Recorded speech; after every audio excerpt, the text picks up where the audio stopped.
S'isoler dans une pièce noire et ne rien faire. Voilà comment vous allez vous rétablir d'une commotion cérébrale. Saviez-vous que cela est un mythe? En réalité, le rétablissement d'une commotion cérébrale est vraiment plus complexe qu'on peut le penser, mais une approche multidisciplinaire peut vraiment faire la différence. C'est pourquoi dans l'épisode d'aujourd'hui, nous allons voir comment est-ce que la physiothérapie, l'ergothérapie et la nutrition peuvent vraiment aider à favoriser un bon rétablissement. Bienvenue à l'approche gagnante!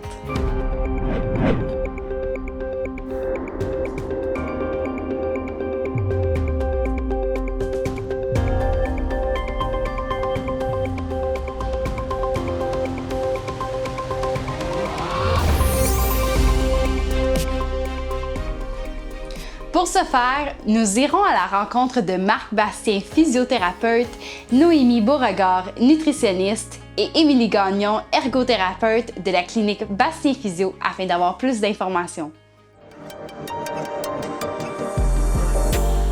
Donc, est-ce qu'avant de commencer, vous pourriez commencer par nous parler un peu de votre expérience puis de votre parcours? Oui, fait que moi, comme tu as mentionné, je suis physiothérapeute. Je gradue de l'Université d'Ottawa en 2015.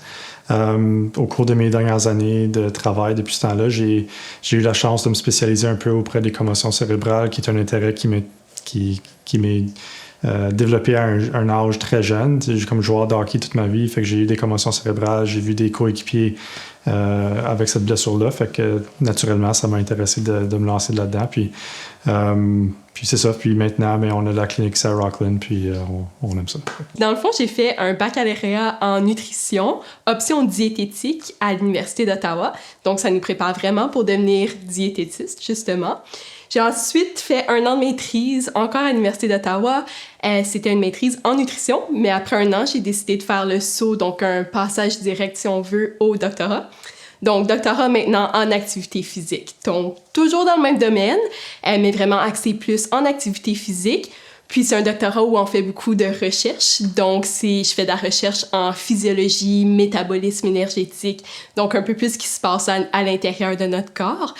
Donc, c'est ça qui occupe l'autre partie de mon temps quand je suis pas ici. Moi, en fait, j'ai fait mon bac à l'Université d'Ottawa en psychologie et gérontologie. Puis ensuite, j'ai fait une maîtrise en ergothérapie à l'Université d'Ottawa et j'ai commencé à pratiquer en 2020. Donc, pour commencer, est-ce que vous pourriez nous expliquer qu'est-ce qu'une commotion cérébrale?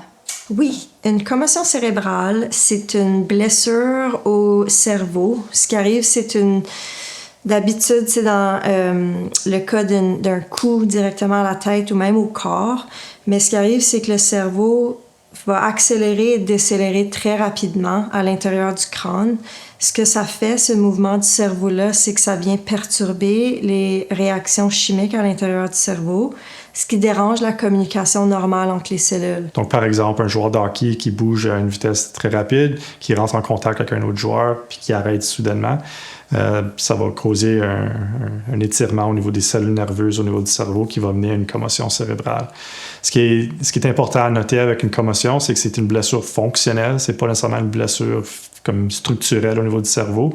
Donc, si on fait un IRM, si on fait un CT scan, on va rien voir sur l'image parce qu'il n'y a pas de dommage comme tel au niveau du cerveau. C'est plus point de vue fonctionnel. Les cellules nerveuses travaillent un petit peu plus lente comparé à ce qui travaillait avant, surtout dû à un trouble énergétique au cerveau. Tu sais, notre cerveau vient qui brûle beaucoup d'énergie puis il n'en produit pas beaucoup, ce qui fait en sorte que avoir une conversation avec des gens devient un petit peu plus difficile, les troubles de concentration et tout ça. Alors, c'est pour ça qu'on voit les symptômes comme confusion, maux de tête, vomissement. C'est vraiment parce que le corps en entier est en train de se rétablir parce que le cerveau, c'est ce qui gère toutes les fonctions corporelles. Essentiellement, c'est ça une commotion cérébrale. C'est juste une blessure fonctionnelle au niveau du cerveau. OK. Et là, vous avez donné l'exemple, par exemple, des joueurs de hockey qui subissent un arrêt physique subitement. Est-ce que vous auriez d'autres exemples communs que vous voyez dans la région où est-ce que les gens peuvent obtenir une commotion cérébrale?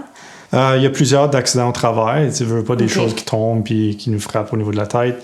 Des accidents de voiture, c'est très commun. Je dirais que c'est peut-être après les blessures sportives, un des facteurs les plus communs.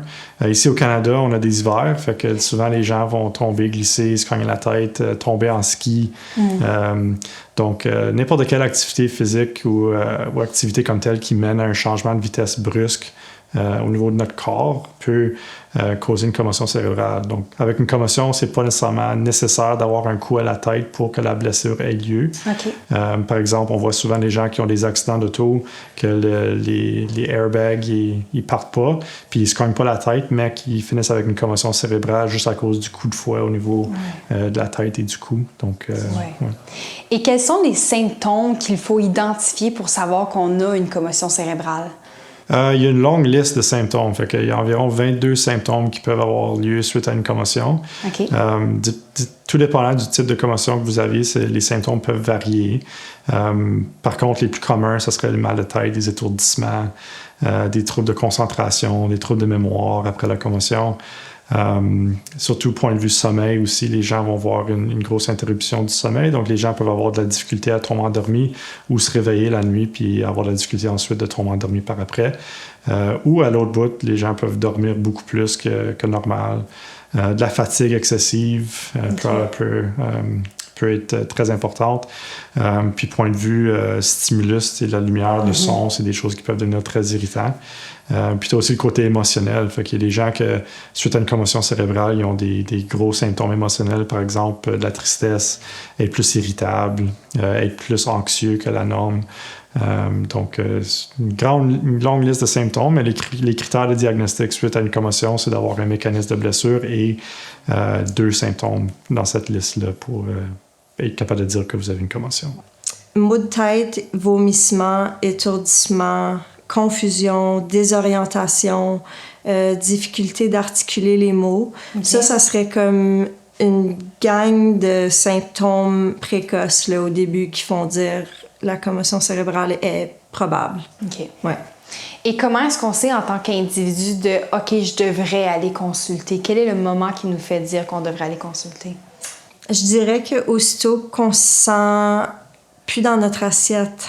Je sais pas comment d'autres dire ça, mais je dirais que, tu sais, quand on se sent désorienté ou en grand manque d'énergie, on a de la difficulté à accomplir ce qu'on faisait avant. Tu sais, toutes les tâches comme la conduite, le travail, les enfants, toutes ces choses-là, aussitôt qu'il y a une perturbation dans le fonctionnement, ça serait un bon temps de consulter. N'importe quand qu'on soupçonne une commotion, on recommande de consulter. Si on se fie sur Rowan's Law, évidemment, on recommande de consulter avec un médecin ou une infirmière praticienne pour avoir un diagnostic officiel en Ontario. Par la suite, ils vont surtout recommander de consulter avec un professionnel de la santé qui a une expertise en commotion cérébrale, comme un physiothérapeute, par exemple. Et puis, à ce moment-là, on peut faire une série de tests pour établir si une commotion a eu lieu et comment procéder avec la réadaptation. Initialement, on recommande de consulter le plus rapidement possible, que ça a été démontré que plus que les soins en réadaptation sont débuter tôt, plus que la réadaptation se fait rapidement. Donc, c'est important de consulter rapidement. Et quels peuvent être les impacts d'une commotion cérébrale? Les impacts, il y en a plusieurs. Ça vient vraiment impacter toutes les facettes de la vie. Par exemple, si on pense à une sensibilité à la lumière et au son, mais on ne peut pas s'en sortir de ces 2 aspects-là de la vie. Ça fait partie du quotidien, n'importe où est-ce qu'on va. Alors, il faut vraiment apprendre à gérer ces choses-là. Sinon, les personnes sont en train de vivre en symptômes continuels. Mais en ergothérapie, les choses que je vois souvent sont des sensibilités à la lumière et au son, et beaucoup de difficultés au niveau cognitif, que ce soit par rapport à l'attention, la mémoire, la planification, les fonctions exécutives. On voit aussi souvent des gens qui ont des difficultés reliées au sommeil après les commotions cérébrales. Encore une fois, ça va être du cas par cas. Chaque individu va réagir différemment, va avoir différents symptômes. Les symptômes les plus communs que je vois, ça va être vraiment, évidemment, les maux de tête, qui peuvent causer, exemple, des étourdissements, des nausées. Donc, les nausées, c'est certain que ça va avoir un grand impact sur l'apport nutritionnel. Quand on a des nausées, ça nous tente pas trop de manger. Donc, c'est sûr que ça va affecter notre envie de manger. S'il y a des vomissements aussi, c'est sûr que là, encore une fois, on va perdre des nutriments, etc. Ça nous donne pas le goût de manger. Donc, ça va être surtout, là, souvent, ce que je vois, c'est que les gens ils ont de la difficulté à rencontrer leurs besoins nutritifs qui sont augmentés, en fait, avec des commotions cérébrales.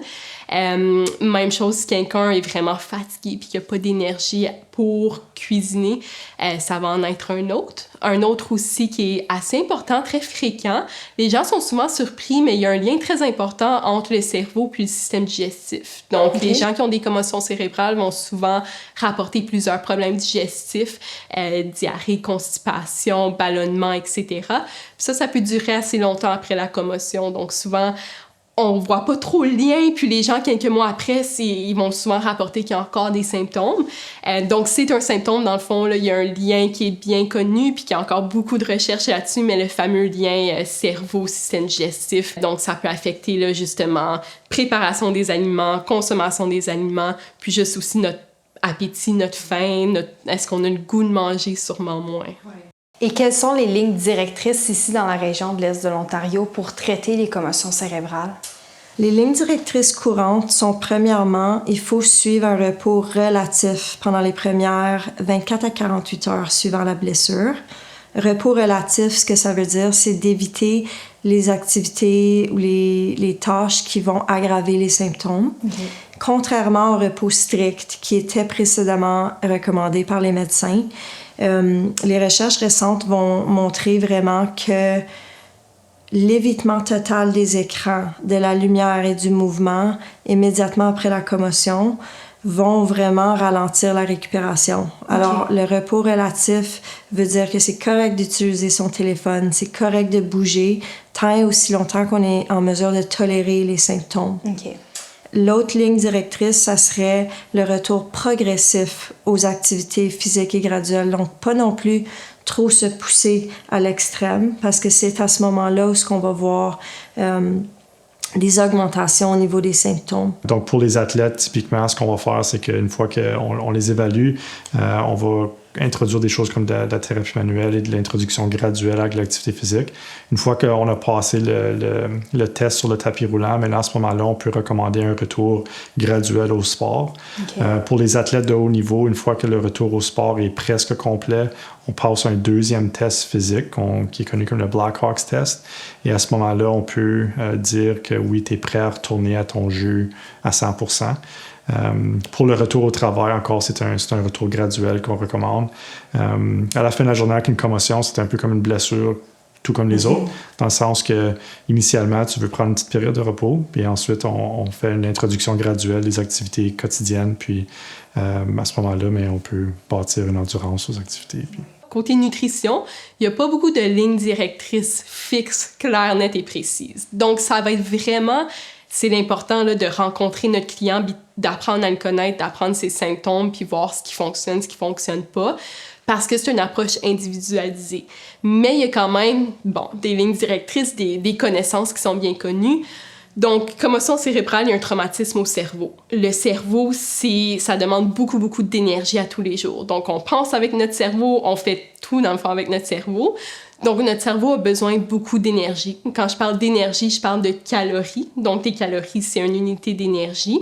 Ça consomme aussi beaucoup de glucides, notre cerveau. Donc, le glucide, tout ce qui est pain, pâtes, patates, les fruits, etc. Souvent, les gens ont peur de consommer trop de glucides parce qu'ils pensent que ça va faire prendre du poids, Mais en fait, c'est super important. En niveau commotion cérébrale, encore une fois, les besoins en protéines vont être augmentés. Besoins en glucides, c'est important de ne pas couper ça. Même si on est peut-être au repos, sûrement qu'on fait moins d'activité physique que d'habitude, mais c'est important pour le rétablissement. Donc, le cerveau, il y a eu un traumatisme, il y a eu une blessure, on a besoin de nutriments pour réparer cette blessure-là. Si les nutriments ne sont pas présents, ça va être très difficile de réparer justement la blessure. Donc, en résumé, on a protéines, les glucides, évidemment. On a aussi, dans le fond, les oméga-3, qui sont un type de gras. Donc, on peut penser les gras dans notre alimentation. Oméga-3, ça va être présent dans les noix, les avocats, le poisson, comme le saumon. Le saumon gras, ça va être une source super importante.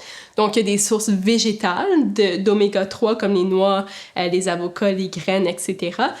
Poisson, c'est une source animale, puis c'est une source qu'on veut vraiment là, privilégier, donc qui va être encore plus efficace si on veut que les sources végétales. Souvent, ça va être vraiment aussi de prescrire ou recommander un supplément d'oméga 3 parce que ça peut être difficile d'aller en chercher dans l'alimentation de la personne en quantité suffisante. Donc, souvent, ça va être ça. Je vais souvent aussi recommander un supplément de vitamine D. Donc, vitamine D, c'est pertinent un peu pour tout le monde, mais encore une fois, niveau commotion cérébrale, on veut s'assurer que tous les nutriments sont là. Puis, il y a d'autres recherches qui existent sur d'autres nutriments qui pourraient être recommandés, mais vu que c'est pas des lignes directrices précises, ça va dépendre du cas par cas. Donc, je vais évaluer l'alimentation typique de la personne, voir ce qu'il consomme habituellement.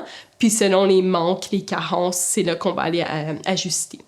Finalement, il y a aussi les besoins en fluide, donc l'eau, qui vont être augmentés également. Donc, le cerveau, il baigne dans du fluide, dans le fond.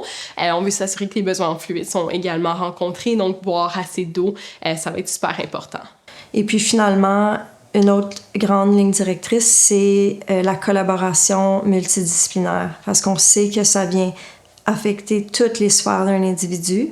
Donc, nous autres, on se fie beaucoup à travailler avec le médecin pour gérer les prescriptions.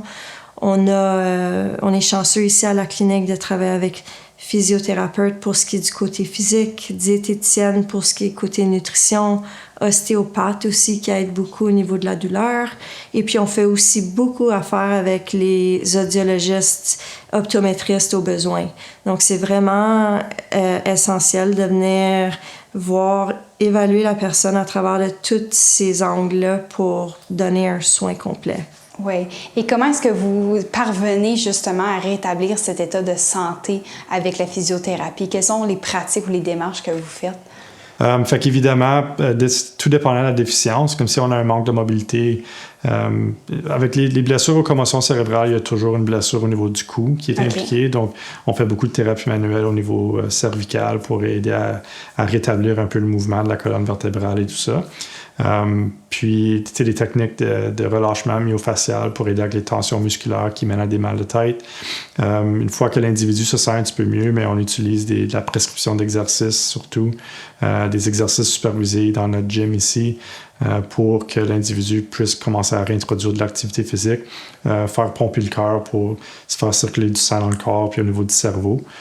Donc, ça revient beaucoup à de la thérapie manuelle, ça revient beaucoup à de l'activité physique, puis aussi la grosse composante d'éducation. Donc, notre but, c'est vraiment d'éduquer le patient sur comment que l'individu peut prendre en charge sa propre réadaptation pour qu'éventuellement, ils n'ont plus besoin de venir nous voir, puis qu'ils peuvent retourner à leurs activités quotidiennes.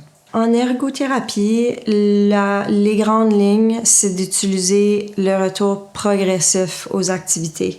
On fait ça avec différentes approches. On a l'approche compensatoire et l'approche restauratrice. Donc, l'approche compensatoire, c'est vraiment, on apprend des techniques aux gens externes, par exemple des calendriers, des minuteries, tandis que le côté restauratrice, ça vient spécifiquement jouer sur la fonction de la mémoire. Et est-ce qu'il y a des éléments qu'on peut faire lors du processus de la réhabilitation pour faciliter ce processus-là? Oui, fait que la grosse composante que moi je remarque avec notre pratique ici, c'est surtout l'éducation du patient. Fait un individu peut venir ici en clinique faire de la réadaptation 1 fois par semaine, 2 fois par semaine s'ils veulent. Mais ça l'équivaut à moins de 1% de leur temps. Donc, 99% du temps, les gens qui ont des commotions cérébrales sont à l'extérieur de la clinique dans leur vie de tous les jours. Donc, le plus qu'on peut éduquer le patient sur comment gérer ses symptômes, quelles activités qui sont saines et sécuritaires pour eux, juste la gestion des symptômes en général va mener à des meilleurs résultats. C'est des bonnes habitudes de sommeil, une bonne alimentation, des bonnes habitudes de conditionnement physique. Les gens en général qui ont un peu plus de difficultés, c'est les gens qui consultent pas rapidement puis qui n'ont pas nécessairement accès à l'information qu'ils ont besoin pour savoir comment prendre en charge leur commotion cérébrale. Une commotion, c'est une genre de blessure que c'est une blessure très interne. C'est pas comme une fracture de poignet où que les autres gens ils peuvent voir. Donc, en général, le patient, c'est très important qu'il puisse communiquer ses limites et tout ça. Et pour pouvoir bien communiquer nos limites, il faut comprendre qu'est-ce qui se passe, puis il faut comprendre comment gérer le tout. Donc, en général, je dirais ça, c'est l'éducation du patient qui est le plus important. Oui. Et à l'inverse, est-ce qu'il y a d'autres éléments que vous diriez qui peuvent avoir des impacts négatifs sur la réhabilitation? Oui, je dirais juste des mauvaises croyances ou une pauvre éducation, comme consulter avec un professionnel qui n'est pas formé dans la gestion des commotions cérébrales. La science évolue très rapidement, donc je dirais dans les derniers 5 ans, il y a eu beaucoup de changements. Donc on voit malheureusement des gens qui arrivent ici après quelques mois après leur commotion cérébrale, puis qui ont juste été mal éduqués par rapport à c'est quoi qu'ils recommandent pour une commotion cérébrale. Donc, ça peut avoir des effets très néfastes. Un mauvais support social, c'est comme la commotion cérébrale, comme j'ai mentionné, c'est une blessure qui est très personnelle, que les gens se fient un peu sur ce qu'on leur dit. Donc, si on a un mauvais support social ou des gens dans notre famille qui ne comprennent pas c'est quoi avoir une commotion, ça peut imposer un gros stress sur l'individu pour combler ses tâches de tous les jours, et puis ça peut malheureusement ralentir la progression parce qu'un individu va avoir tendance à se pousser plus fort. Comme je reviens au fait que j'ai 2 enfants, donc si j'avais une commotion cérébrale, je voudrais assumer mon rôle de papa, mais initialement, c'est possible que j'ai besoin de l'aide de mon épouse. Donc, si j'avais pas ce support social-là, malheureusement, ça imposerait un défi de plus. Donc, je dirais que c'est 2 choses. Et une commotion cérébrale, quels peuvent être les impacts si elle n'est pas traitée assez tôt? Oui, comme toutes les blessures, d'habitude, les commotions cérébrales qui sont traitées plus rapidement, d'habitude, vont récupérer plus rapidement. Okay. Donc, pour éviter des séquelles de longue durée, on recommande que les gens consultent assez rapidement pour la réadaptation post-commotion. Dans 30% des cas des commotions cérébrales, les gens vont avoir des symptômes qui persistent au-delà de 7 à 10 jours. Donc, dans ce cas-là, on les classifie comme syndrome post-commotion. Puis à ce moment-là, les symptômes peuvent persister pour quelques semaines, jusqu'à quelques mois ou même quelques années, dépendant de la sévérité de la commotion en question. C'est un cercle vicieux, hein? Si les gens sont pas capables d'avoir le bon traitement, ils se remettent dans leur routine sans les bonnes stratégies, sans les bons outils, puis le cercle vicieux repart. Alors, ils vont avoir une exacerbation de leurs symptômes qui va peut-être nécessiter un autre arrêt de travail. Tu sais, ça fait que la personne prend beaucoup, beaucoup plus longtemps à se rendre où est-ce qu'ils veulent. Ça finit par coûter plus cher à tout le monde, dont la personne qui doit revenir chercher des services, tu sais, au fil des années après la blessure, aux compagnies d'assurance. Ça finit par causer une grande pression financière. Donc, plus qu'on consulte rapidement, plus qu'on peut éviter que les gens tombent dans ce cycle-là. Et puis, c'est ça. Et quelles peuvent être les répercussions si on n'adopte pas une alimentation adéquate très tôt lors d'un processus de commotion cérébrale? Donc, c'est ça. Si dans le fond, on attend longtemps avant de consulter, puis peut-être même qu'on va se concentrer sur les autres aspects, donc la physio, etc., mais qu'on va pas penser au niveau nutrition. Donc, si on y pense pas, puis finalement, il y a des lacunes, ça peut prendre plus de temps pour que la commotion se règle puis elle guérisse complètement. Donc, c'est sûr que ça peut prolonger la récupération. Puis, ça peut avoir des effets aussi plus à long terme si on n'a vraiment pas mangé beaucoup, on n'a pas eu les nutriments qui étaient nécessaires. Il peut y avoir une perte de poids, une perte de masse musculaire, etc. Des carences aussi en nutriments. Donc, c'est sûr que consulter tôt, ça va aider à la guérison et la récupération. Et est-ce que vous diriez que pour obtenir des soins pour traiter une commotion cérébrale, c'est accessible dans notre région? Pas nécessairement. Donc, oui, l'accès à de la physiothérapie comme telle est relativement facilement accessible. Mais comme on l'a mentionné plus tôt, souvent les gens nécessitent une approche plus multidisciplinaire. Okay. Donc malheureusement, il n'y a pas beaucoup de cliniques qui spécialisent dans les commotions cérébrales, puis qui ont accès à plusieurs différents types de professionnels. Donc, point de vue accès, c'est pas où ce que ça devrait être, malheureusement. Puis aussi, tu as le fait que les soins sont chers. Ça coûte très cher. Et les gens qui n'ont pas nécessairement des assurances, des fois, ça peut être un peu plus difficile à avoir accès. Donc, je dirais que c'est accessible, mais pas aussi accessible que ça devrait l'être. Honnêtement, je dirais que c'est facile d'accès dans le sens qu'on est là, difficile d'accès dans le sens que nos services sont rarement couverts par les compagnies d'assurance, ce que je trouve très dommage. Je pense réellement qu'il y a un manque de compréhension par rapport à c'est quoi l'ergo puis la valeur que l'ergo peut avoir dans le parcours de réadaptation, non seulement commotion cérébrale, mais toute blessure. Donc, on est là, mais c'est relativement cher, les soins de santé, puis la couverture au niveau des assurances est encore très petite. Je dirais que c'est pas nécessairement accessible comme les physiothérapeutes, par exemple. Ça devient de mieux en mieux, dans le sens qu'avant, il n'y avait pas d'assurance pour les services de nutrition. Donc, souvent, quand on va voir notre physio, nos assurances vont couvrir au moins une partie. Nutrition, c'était pas le cas avant. Maintenant, il y a plus de compagnies qui commencent à ajouter ça, mais c'est vraiment pas aussi accessible que les physiothérapeutes.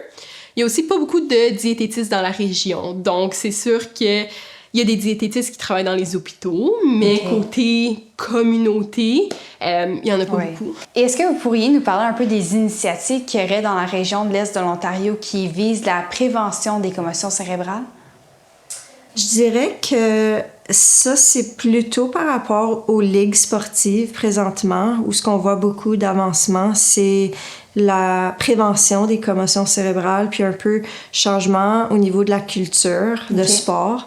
Tu sais, auparavant, c'était beaucoup « oui, je me suis frappée, mais je vais foncer pareil », tandis que maintenant, on essaie de changer ce message-là pour que ce soit un peu plus à la conservative. C'est à peu près juste ça que je peux penser, là, c'est les initiations des sports.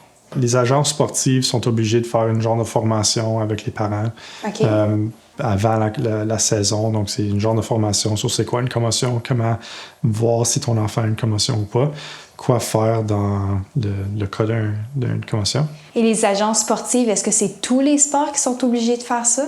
Depuis Rowan's Law, je crois que c'était en 2016 ou quelque chose comme ça, il devrait avoir un processus en place, point de vue commotion cérébrale, donc l'éducation des patients est très important. Puis point de vue comme ça, le but aussi, c'est de changer un peu la culture dans le sport pour la gestion des commotions. Donc moi, je me souviens quand j'étais petit, on savait que j'avais une commotion, mais le hockey, c'était super important, fait qu'on jouait pareil. Fait que les initiatives qui sont mises en place, c'est surtout point de vue d'éduquer le parent, puis les coachs, puis les associations sportives pour les effets néfastes de pousser à travers une commotion cérébrale, puis l'impact que ça peut avoir sur l'individu.